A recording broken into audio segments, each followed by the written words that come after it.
পক্ষে আমরা সরেজমিনে তদন্ত দিয়েছি। সরেজমিনে 2 পক্ষে শুনানি করা হবে। সরেজমিনে শুনানি এবং 4টা যে তদন্ত প্রতিবেদন হয়েছে এর প্রেক্ষিতে সুপারিশ চেয়ে মন্ত্রণালয়ে লেখা হবে। তার প্রেক্ষিতে পরবর্তীতে ব্যবস্থা গ্রহণ করা হবে। ঠিক আছে? কিছু লাগে নাম হলো একজনের নাম হলো খোরশেদ, একজনের নাম নবাব আলী। হ্যাঁ, নবাব আলী। পূর্বে নবাব আলী হচ্ছে বীর মুক্তিযোদ্ধার যে ভাতাটা আছে সেই ভাতাটা গ্রহণ করতেন।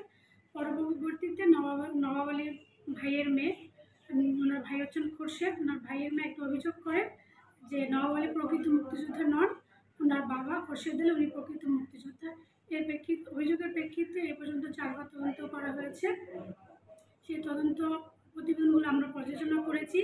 তার প্রেক্ষিতে মনে হয়েছে যে আরেকটু শুনানি করা দরকার। সেই প্রেক্ষিতে আমরা আরেকবার সরেজমিন শুনানি দিয়েছি, উভয় পক্ষকে শুনবো।